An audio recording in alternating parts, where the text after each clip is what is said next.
Este episodio es presentado por Bridge, una empresa de Stripe. Así como el Internet globalizó la información, las stablecoins están haciendo lo mismo con el dinero. Y Bridge, una compañía de Stripe, es la infraestructura que está impulsando este cambio.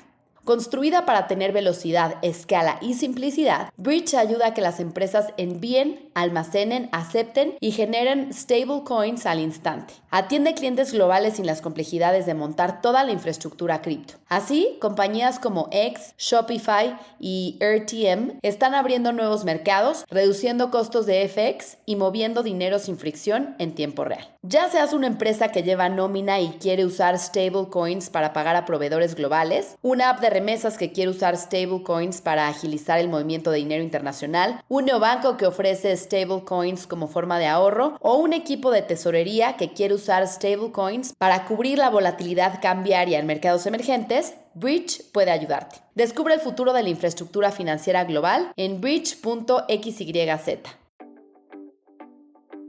Esto es Arquitectura de los Negocios, un podcast de White Paper donde explicamos a profundidad cómo funciona una industria, qué hay realmente detrás de una empresa, cómo hace dinero. Yo soy Susana Sáenz y te platicaré la historia, las estrategias, las decisiones y estructuras que definen a los negocios que están moviendo al país o que lo hicieron en su momento. Recuerda darle seguir al canal de White Paper y déjanos tus comentarios. Hola, ¿qué tal? Me da muchísimo gusto darte la bienvenida a una nueva temporada de Arquitectura de los Negocios. Típicamente, aquí contamos historias de empresas mexicanas, muchas con décadas, incluso siglos de historia. Pero hoy digamos que le vamos a dar un giro a eso. Vamos a hablar de un banco que no nació ni en 1890, ni en 1950, ni siquiera en los 90s. Este banco nació en 2013 y fue construido no como banco, sino como una empresa de software. Y la pregunta que guía esta serie de arquitectura de los negocios es simple, pero profunda. ¿Qué pasa cuando diseñas un banco como si fuera una empresa SaaS? Así que les voy a contar la historia de Nubank, el banco brasileño que llegó a cambiar las reglas del juego en el sistema financiero de América Latina y que hoy tiene más de 130 millones de clientes en Brasil, en México, Colombia y está abriendo también en Estados Unidos sus operaciones. Pero creo que para entender Nubank, primero tenemos que conocer la historia del sistema financiero en Brasil. Y es que en 2013 era uno de los más rentables del mundo. 5 bancos concentraban prácticamente todo el mercado. Me refiero a Itaú, Bradesco, Banco de Brasil, Caixa y Santander Brasil. Era un sistema extremadamente concentrado y esa concentración se traducía en márgenes muy altos. Durante años, los grandes bancos brasileños registraron retornos sobre capital que superaban el 20%, algo que pocos sistemas bancarios en el mundo lograban sostener. Itaú, por ejemplo, llegó a reportar ROE superior al 23%, niveles más cercanos a empresas tecnológicas que a bancos tradicionales. Y es que Brasil, con una población de más de 200 millones de habitantes y un PIB de 2.3 trillones de dólares, sabemos que es la economía más grande de Latinoamérica. En comparación, sigue México con 130 millones de habitantes y un PIB de 1.8 trillones de dólares. Brasil, digamos que representa casi el 40% del PIB de la región y es por idioma y cultura un poco bastante diferente al resto de América Latina. De hecho, en otros episodios de Arquitectura y los Negocios, les platiqué historias de otras empresas que hemos mencionado que dicen que Brasil para los brasileños, y mientras empresarios de otras latitudes han intentado conquistarlo, pocos lo han conseguido. En este sentido, Nubank, si bien tiene una cofundadora brasileña, tiene uno, David Vélez, que llegó de Colombia y otro estadounidense, que pudieron entender de forma muy rápida el problema y la oportunidad que Brasil representaba para los servicios financieros. Él platicó hace unos años al respecto en White Paper lo siguiente. Pero la probabilidad de éxito era muy baja, porque había muchos factores que podían pasar. Era muy probable, una de las cosas que escuchaba repetidamente, los bancos brasileños no se van a dejar, van a encontrar alguna forma de pagarte, los reguladores no van a dejar, no vas a levantar capital, ¿no? Habían muchos, ¿no? Entonces, la probabilidad de éxito de cualquier emprendedor es 5%. 5% de 100 startups, tal vez 5 sobreviven. Entonces, por definición, ser emprendedor es ir contra la probabilidad, es ir en contra los odds. Entonces, si esos son los odds que uno tiene, hay que hacerlo por la razón correcta. Yo siempre pienso que la razón correcta es por la jornada, es la jornada, no es el destino. Es la pelea, es ir a probarse uno mismo, ir a construir algo, van a haber desafíos, va a haber gente que se va a meter en el camino, y eso es lo que a mí y a mis cofundadores nos llamaba mucho la atención, pero nunca fue, vamos a volvernos billonarios, crear unicornios, eso no fue lo que nos llamaba a despertarnos en la mañana. Y es que la rentabilidad que existía en el sistema financiero brasileño convivía con una enorme insatisfacción de los usuarios. Abrir una cuenta o solicitar una tarjeta podía implicar visitas presenciales, mucho papeleo, burocracia, semanas de espera. Y aún así, millones de brasileños seguían fuera del sistema financiero. David Vélez nació en 1981 en Medellín, Colombia, en un periodo particularmente violento del país. Crecer ahí significaba convivir con la violencia del narcotráfico. Su familia vivió episodios muy duros. En una ocasión platicó que salieron de un centro comercial minutos antes de que explotara una bomba. Poco después, un tío suyo fue secuestrado. Cuando David tenía 9 años, su familia decidió emigrar a Costa Rica. Su papá era de sangre emprendedora y tenía una pequeña fábrica de botones en Colombia. En Costa Rica vuelve a empezar desde cero y construye otra fábrica. Ese, digamos que fue el primer ejemplo que vivió de cerca Vélez de lo que significa emprender, volviendo a empezar. En Costa Rica estudió en una escuela alemana y sus buenas calificaciones lo llevaron a Stanford, donde estudió ingeniería. Después trabajó en Morgan Stanley en banca de inversión y más tarde en el fondo General Atlantic analizando inversiones en América Latina. Pero esa inquietud emprendedora siempre la tuvo. En 2010 regresó a Stanford para estudiar el MBA. Mientras seguía ahí, recibió una llamada que parecía cambiar su vida. Douglas Leon, un socio de Sequoia Capital, lo reclutó para abrir operaciones del fondo en Brasil. Así que en 2012, Vélez se muda a Sao Paulo. Tenía 30 años, un MBA de Stanford y un puesto en uno de los fondos más influyentes del mundo. Pero 3 meses después, todo cambió. Sequoia decidió cerrar su operación en Brasil, como les he contado que muchas empresas extranjeras lo han hecho porque no es un mercado fácil. De pronto, Vélez estaba en Sao Paulo sin trabajo. Y en lugar de regresarse a Silicon Valley, decidió quedarse porque vio algo que otros no veían: escasez. ¿A qué me refiero? En Silicon Valley había demasiados emprendedores y en América Latina, en contraste, había muy pocos. Entonces empieza a buscar una industria donde pudiera construir algo grande. Y la respuesta parece que apareció rápidamente: la banca brasileña. Y él ha contado esta anécdota en la que dice que cuando llegó a Sao Paulo, intentó abrir una cuenta de banco en una sucursal ubicada en el barrio de Faria Lima, conocido como el Wall Street brasileño. Pero desde el primer momento, su experiencia fue bastante complicada. Al entrar a la sucursal, se encontró con alarmas, controles de seguridad, reglas estrictas como dejar tus pertenencias en un locker fuera del banco, además de largas filas y personal poco amable. Incluso así, no logró abrir la cuenta ni obtener una tarjeta de crédito en el primer intento. O sea, el proceso le tomó 4 meses y 6 visitas más al banco para presentar todos los papeles que necesitaba. Y cuando finalmente lo consiguió, lo que el banco le ofrecía pues era una tarjeta de crédito con tasas de interés cercanas al 400% anual. Una experiencia que terminó revelándole lo disfuncional que era el sistema bancario brasileño para los usuarios. Imagínense, si esa era la experiencia para alguien con educación en Stanford, trabajando en el distrito financiero de Sao Paulo, ¿qué estaba pasando con el resto del país? Y ahí es donde Vélez entiende algo estructural. El problema no era la regulación ni la falta de capital. El problema era el diseño del sistema financiero. Ahora, para construir algo en ese sector, necesitaba más que una buena idea. Necesitaba cofundadores. Un inversionista de Sequoia le dio un consejo muy claro: necesitas un cofundador que conozca el sistema bancario brasileño. Y es así como llega Cristina Junqueira, cofundadora de Nubank y reconocida como la primer mujer latinoamericana en convertirse en multimillonaria self-made. Más adelante hablaremos de dónde se encuentra hoy en día, pero bueno, ella es ingeniera con un MBA de Kellogg y había trabajado en Itaú, donde dirigía una de las divisiones más grandes de tarjetas de crédito del banco. Entonces entendía perfecto cómo funcionaba la banca. Pero acababa de renunciar porque estaba frustrada con la lentitud de la innovación en los bancos. Entonces, cuando Vélez le propuso construir un banco desde cero, ella entendió inmediatamente la oportunidad. Más tarde, resumió el problema de forma muy gráfica, que los que sean fans de Star Wars van a entender perfectamente. Dijo: si los bancos son Darth Vader, las tarjetas de crédito son la estrella de la muerte. Y bueno, el último elemento del equipo fundador fue el CTO. tema no menor al pensar en una empresa de tecnología. Al revés, quizá la pieza más importante en la ecuación para poder llevar a la realidad la visión del negocio. Vélez, para esto, reclutó a Edward Weibel, un CTO con mucha experiencia y que además había sido consultor igual que Cristina en BCG. Así que la combinación fue muy buena. Vélez, estrategia y fundraising; Junqueira, conocimiento del sistema bancario local; y Weibel, arquitectura tecnológica. Los tres fundadores empezaron trabajando desde una casa rentada en Sao Paulo. Weibel incluso vivía en el segundo piso de esa casa. Y es así como en 2013 fundan Nubank.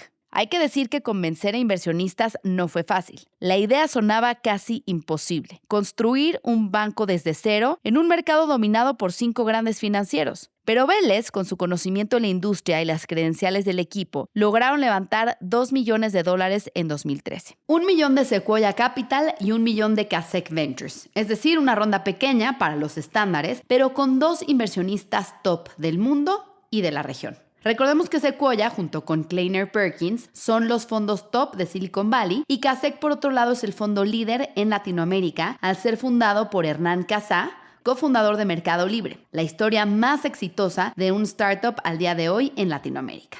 Y aquí les dejo otro side note. Es interesante saber si Kasek mantiene su posición y cómo se maneja ese Chinese Wall, porque si Hernán también sigue siendo accionista de control en Mercado Libre, pues hoy, 13 años después de fundado Nubank, uno de sus principales competidores es justamente Mercado Pago, el brazo fintech de Meli, que en México, por ejemplo, ya aplicó para una licencia bancaria. Entonces, ahí déjenme sus comentarios. Entonces, regresamos a esa ronda semilla. Según varias versiones, la decisión se tomó prácticamente con un PowerPoint. O sea, ni siquiera estaba el equipo fundador completamente formado. Pero el mercado brasileño era demasiado grande para ignorarlo. Y aquí un detalle interesante es que la inversión en Nubank fue la primera inversión de Sequoia en Brasil. Y como les decía, sabiendo que Sequoia es uno de los fondos más influyentes de Silicon Valley, en su portafolio están o han estado Apple, Google, PayPal, WhatsApp, Airbnb. Así que el hecho de que Sequoia apostara por Nubank dio una señal muy positiva y muy importante al mercado. Algo grande se estaba cocinando en América Latina. Y viene el primer producto. Algo simple: una tarjeta de crédito sin anualidad, completamente controlada desde una app, sin papeleo, sin estados de cuenta que te llegan en un sobre a tu casa, sin sucursales donde hacer filas y con atención al cliente por chat. Incluso el diseño rompía con lo tradicional. Nubank eligió el color morado. ¿Conocían ustedes ya otro banco con este color? Pues no. Esto era una declaración: soy diferente a los demás. Ni azul ni rojo, que son los típicos colores que les vemos a los grandes bancos. Decían: no somos un banco con app, somos una empresa tecnológica que ofrece servicios financieros. Un año después, en 2014, levantó una serie A de $15 millones.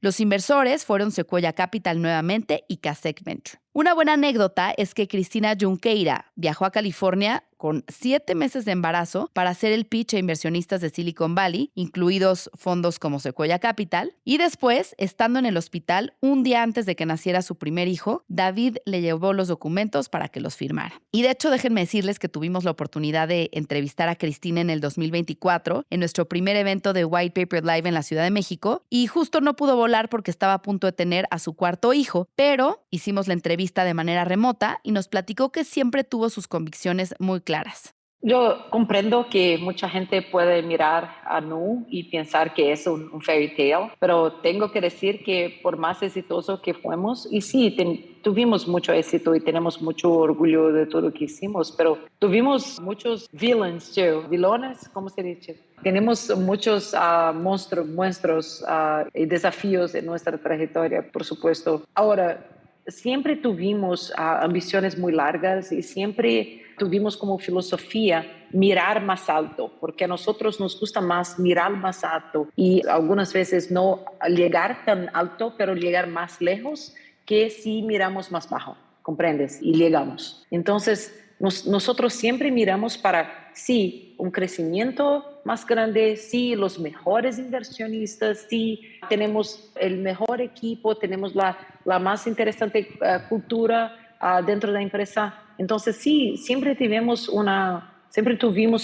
sueños que nacieron de ambiciones muy largas. Y para nosotros, especialmente para mí, para David, para Edward, que son los fundadores, nosotros Nunca tuvimos dudas que esto iba a ser real. La sorpresa fue que llegamos mucho más lejos, mucho más rápido, pero nosotros siempre tuvimos mucha convicción que llegaríamos.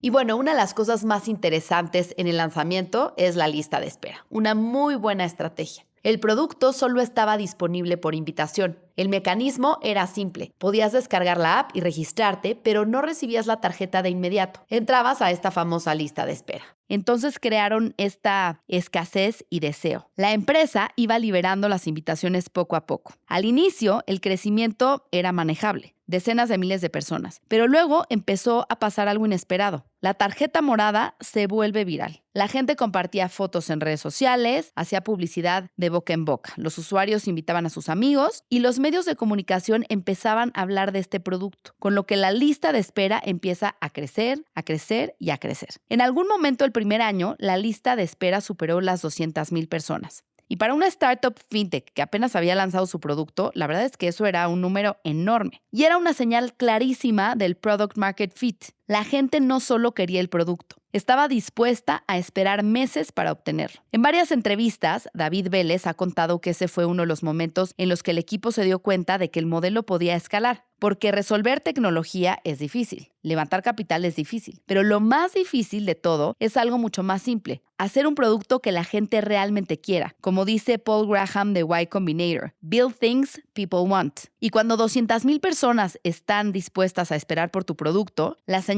es bastante clara. Para los inversionistas de VC, este tipo de señales son oro, porque demuestran algo fundamental, demanda orgánica, sin marketing, sin promociones o subsidios, a diferencia de la estrategia con la que arrancaron startups como Uber o Rappi. Se acordarán que regalaban y regalaban dinero para adquirir clientes. Pues aquí tienes a personas esperando voluntariamente por un producto financiero. El sistema de invitaciones tenía además un efecto psicológico interesante. Convertía la tarjeta en algo exclusivo. No era un producto financiero más, era algo que tenías que ganarte. Hace poco vimos que Revolut hizo algo parecido en su lanzamiento aquí en México. Y aquí vemos que ambos copiaron el playbook de Google con Gmail. Se acordarán que en sus primeros años solo podías crear una cuenta si alguien te invitaba. Entonces, la escasez o exclusividad, como les decía, generó deseo. En los primeros años, el costo de adquisición de cliente era cercano a cero, mientras que bancos tradicionales pueden gastar entre $100 y $300 por cliente, considerando sucursales, publicidad, marketing y comisiones de venta. En diciembre de 2014, Brasil entró en una profunda recesión, pero Nubank empezó a crecer. En un año, más de 1 millón de personas estaban en la lista de espera para la tarjeta. El producto se expandió casi exclusivamente por recomendación de boca en boca, como les decía. Con este crecimiento, en 2015 viene otro levantamiento de capital, la Serie B, de $30 millones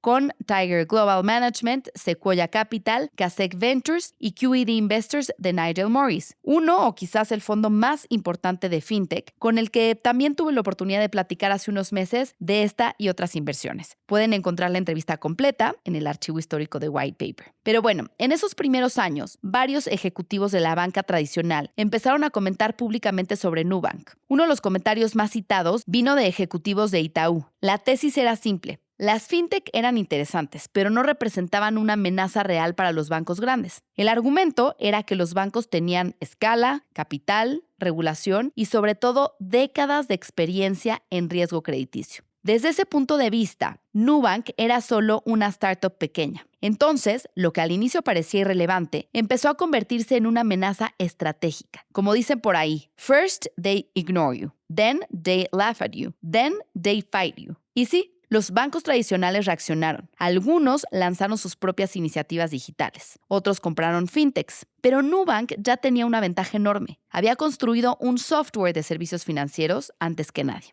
Entonces, cuando Nubank empieza a superar millones de clientes, el mercado se empieza a dar cuenta de algo. Esto no era solo una fintech, era una nueva categoría de banco. Un banco que no tenía sucursales, que operaba completamente desde software y que tenía costos operativos muchísimo más bajos que los bancos tradicionales. En casi todas las historias de disrupción hay un momento curioso, el momento en que el incumbente mira al nuevo jugador y decide ignorarlo. Le pasó a Netflix, le pasó a Airbnb y también le pasó a Nubank. Pero con un detalle interesante. Cada vez que un ejecutivo de la banca tradicional mencionaba o criticaba a Nubank, los medios lo amplificaban. Y entonces los clientes empezaban a investigar qué era Nubank y muchos terminaban descargando la app. En otras palabras, la crítica de los bancos legacy terminó funcionando como publicidad gratuita. Para 2016 levantaron 2 series, la C y la D. La primera de $52 millones en enero, con Founders Fund, Tiger Global Management, Sequoia Capital nuevamente, Kasek Ventures y en diciembre otra ronda de $80 millones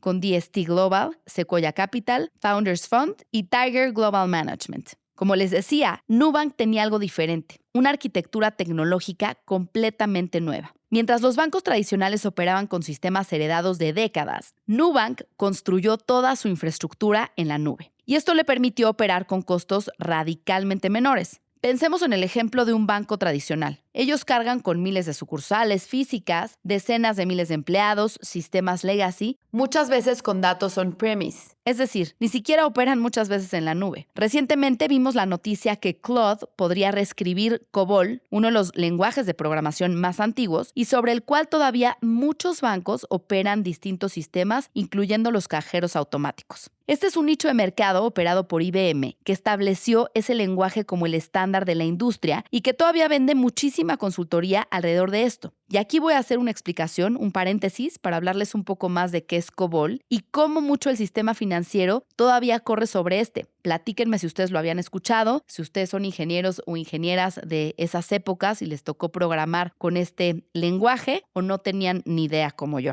Pues bueno.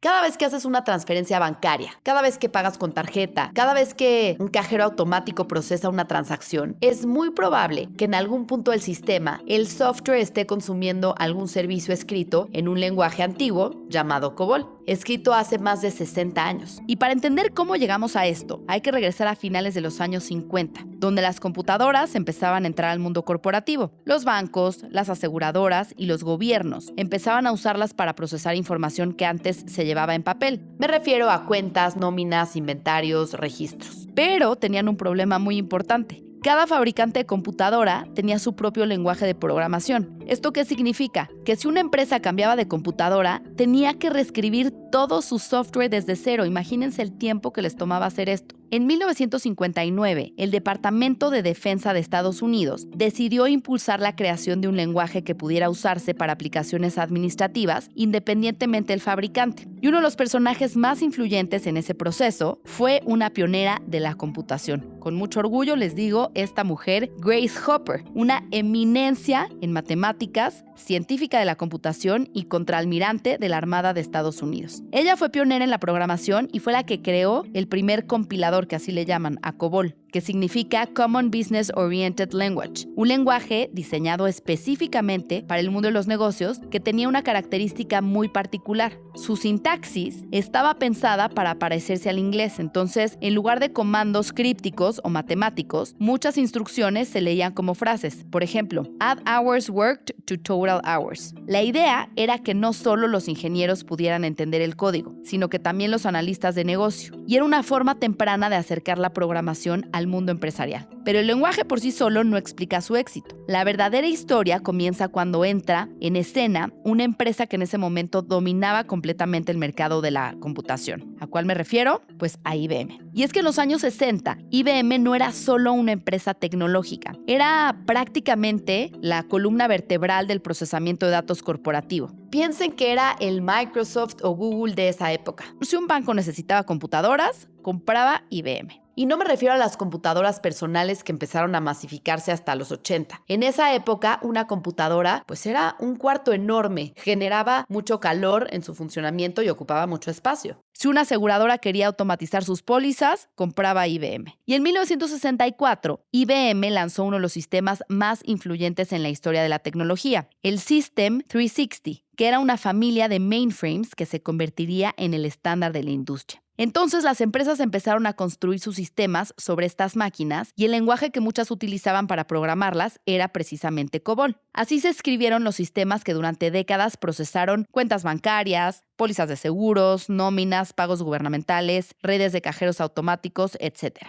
Con el paso de los años, esos sistemas siguieron funcionando y muchas organizaciones nunca los reemplazaron. Hoy se estima que todavía existen más de 200,000 millones de líneas de código COBOL en operación. Gran parte del sistema financiero mundial depende de software escrito en ese lenguaje. Algunos analistas estiman que entre el 70 y el 80% de las transacciones financieras globales pasan por sistemas que utilizan este lenguaje en algún punto del proceso. Es decir, detrás de muchas de las aplicaciones más modernas del mundo financiero, todavía hay tecnología de los años 70 y 80. Pero esto creó un problema inesperado. Los programadores que escribieron esos sistemas se jubilaron o se murieron. Las universidades además dejaron de enseñar COBOL y de pronto muchas instituciones se dieron cuenta de algo preocupante. Dependían de sistemas críticos que muy pocas personas sabían mantener o actualizar. Pero llegó nuestra gran amiga, la inteligencia artificial. Y aquí es donde entra un capítulo muy reciente de esta historia. En los últimos meses y semanas, los modelos de inteligencia artificial han empezado a demostrar algo espectacular. Pueden leer código antiguo, incluso código escrito hace medio siglo. Herramientas como Claude de Anthropic han mostrado que pueden analizar grandes bases de software legacy, pueden explicar lo que hace un programa, pueden documentarlo y en muchos casos incluso pueden proponer cómo migrarlo a lenguajes modernos como Java o Python. Para los bancos y gobiernos que dependen de estos sistemas, esto podría cambiar completamente la ecuación. Pensemos en estos lenguajes de programación como lenguas, idiomas o dialectos. Es exactamente la misma lógica. Y de hecho, ese es el principio de que hoy podamos programar usando lenguaje natural. Logramos crear el traductor de un idioma a otro. Pero bueno, regresando, durante décadas, modernizar sistemas COBOL ha sido uno de los proyectos tecnológicos más complejos y costosos que existen. Por eso, cuando salió la noticia que Claude podía hacerlo, la acción de IBM se cayó de manera dramática hace unas semanas. Ahora, la inteligencia artificial podría convertirse en el puente entre el software del pasado y la infraestructura digital del futuro. Lo interesante en esta historia es que el software que mueve gran parte del sistema financiero mundial fue escrito antes de que existiera el Internet, antes del smartphone, antes del cloud.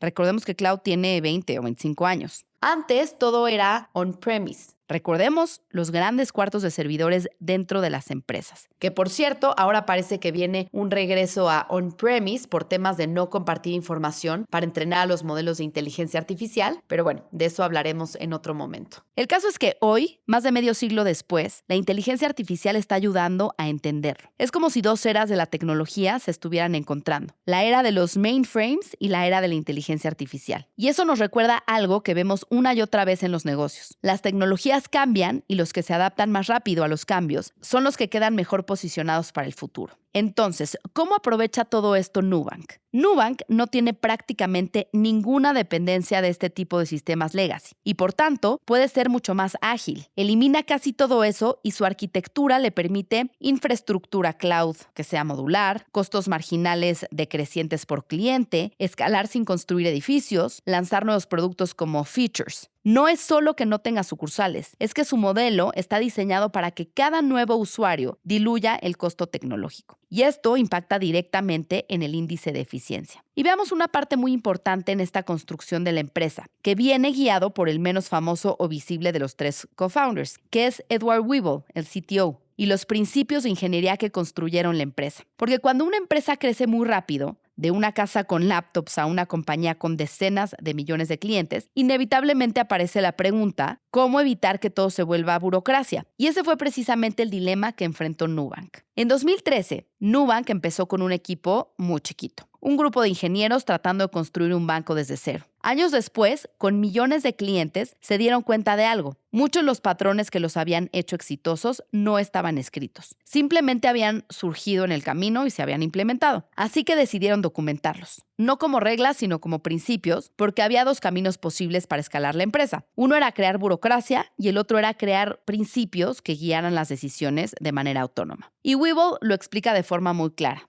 Cuando una empresa crece, puedes llenar la organización de reglas y revisiones o puedes dar a la gente principios que expliquen el porqué detrás de las decisiones. Y Nubank eligió el segundo camino. El primer principio de ingeniería de Nubank es algo que parece obvio, pero que muchas startups ignoran. Construir plataformas o layers fundacionales. ¿Qué significa esto? No quiero sonar muy técnica ni muy ingeniera, pero cuando una empresa empieza, lo más fácil es que cada equipo construya su propia solución. Es rápido, es flexible, pero también genera caos. Y lo que Nubank aprendió es que el verdadero apalancamiento tecnológico ocurre cuando construyes infraestructura reutilizable. ¿A qué me refiero? Herramientas, librerías, plataformas internas, cosas que se construyen una vez y luego se pueden reutilizar cientos de veces. Al principio, claro, es más lento, pero a escala cambia completamente la velocidad de la empresa. El segundo principio fue la confianza del cliente, que es difícil de ganar y es frágil. Muchas startups tecnológicas crecieron con un mantra famoso: Move fast and break things. Pero Nubank entendió algo muy importante. Un banco no puede operar así. Cuando manejas el dinero de millones de personas, no solamente eres una empresa tecnológica, eres parte de la infraestructura crítica de la sociedad. Por eso, la ingeniería de Nubank tiene una obsesión particular con la seguridad, la privacidad, resiliencia, criptografía y confiabilidad de sistemas. En otras palabras, ellos creen que en fintech romper cosas no es una opción. El tercer principio es ver los datos como activo estratégico. Desde el principio, Nu entendió que los datos no eran solo un subproducto de la operación, eran un activo estratégico, porque los datos permiten entender comportamiento financiero, modelar riesgo crediticio, mejorar productos y automatizar decisiones. En un banco digital, la ventaja competitiva no está en las sucursales, está en la inteligencia que pueden extraer de la data. El cuarto principio tiene que ver con propiedad y resiliencia técnica. Una de las cosas más interesantes en la cultura de la empresa es la idea de ownership. Los ingenieros no solo escriben código, son responsables del sistema completo. Si algo falla en producción, el mismo equipo que lo construyó es el que lo arregla. Eso cambia radicalmente la forma en que se diseñan los sistemas. El quinto principio consiste en reducir la complejidad. Un problema clásico de las empresas tecnológicas grandes es la proliferación de soluciones, muchas maneras diferentes de resolver el mismo problema. Eso genera complejidad y la complejidad mata la velocidad. Por eso, Nubank tiene otro principio interesante: usar enfoques canónicos. Es decir, cuando descubren la mejor manera de resolver algo, la estandarizan. Menos variantes, más claridad, más velocidad. Y finalmente, el principio menos técnico de todos, o sea que no tiene que ver nada con código, tiene que ver con personas. Los mejores equipos tienen múltiples perspectivas, no solo en diversidad cultural, también en experiencia, porque coincidirán conmigo en que equipos donde todos son junior, pues fallan. Y equipos donde todos son senior, también fallan. Lo que Nubank busca es una mezcla. Personas con diferentes trayectorias, distintos niveles de experiencia, diversas formas de pensar. Porque el software, igual que un negocio, se beneficia de la diversidad de opiniones. Y hay una frase de Webull que resume muy bien la filosofía. Una empresa puede estar altamente alineada, pero débilmente acoplada. Eso significa: todos entienden el objetivo, pero cada quien tiene autonomía para moverse rápido. Ese equilibrio es uno de los grandes retos de las empresas tecnológicas que escalan. Habiendo dicho todo esto, creo que hay una dinámica que se repite muchas veces en la historia empresarial. Las grandes empresas no ignoran las disrupciones porque sean arrogantes. Las ignoran porque al inicio los números parecen demasiado pequeños. Pero hay que decir que las startups no compiten en el presente, compiten en el futuro. Cuando los incumbentes finalmente reaccionan, muchas veces la nueva empresa ya construyó algo mucho más difícil de copiar, una nueva relación con el cliente. Entonces, ¿qué pasa cuando diseñas un banco como empresa de software? La misma pregunta que les hice al inicio. Pues pasan 4 cosas. La experiencia se convierte en ventaja competitiva, la estructura de costos se vuelve escalable, la innovación se acelera, el crecimiento deja de depender de infraestructura física. Pero también aparecen riesgos: exposición a ciclos de crédito, dependencia tecnológica y volatilidad como empresa pública. Pero está claro que Nubank no está ganando por ser más barato, está ganando por estar mejor diseñado. Su ventaja no es una tasa menor, es la facilidad y el acceso a crédito muchas veces de primera ocasión.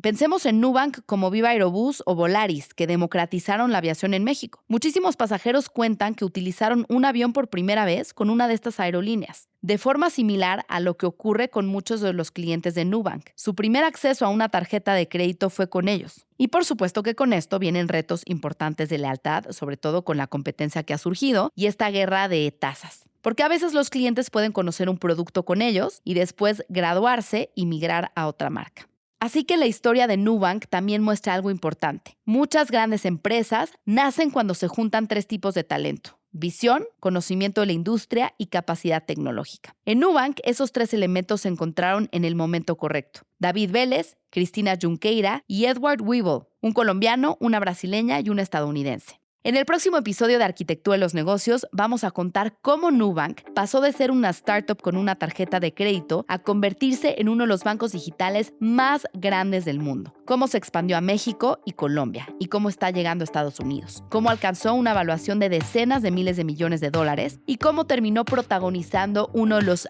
IPOs fintech más grandes de la historia. Yo soy Susana Sáenz, gracias por escucharme, espero sus comentarios en la plataforma de podcast que me escuchen.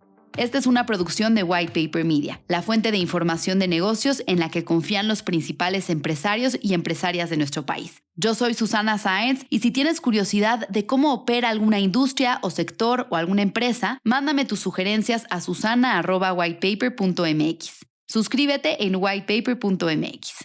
Este episodio es presentado por Bridge, una empresa de Stripe.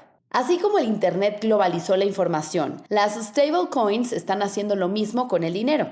Y Bridge, una compañía de Stripe, es la infraestructura que está impulsando este cambio.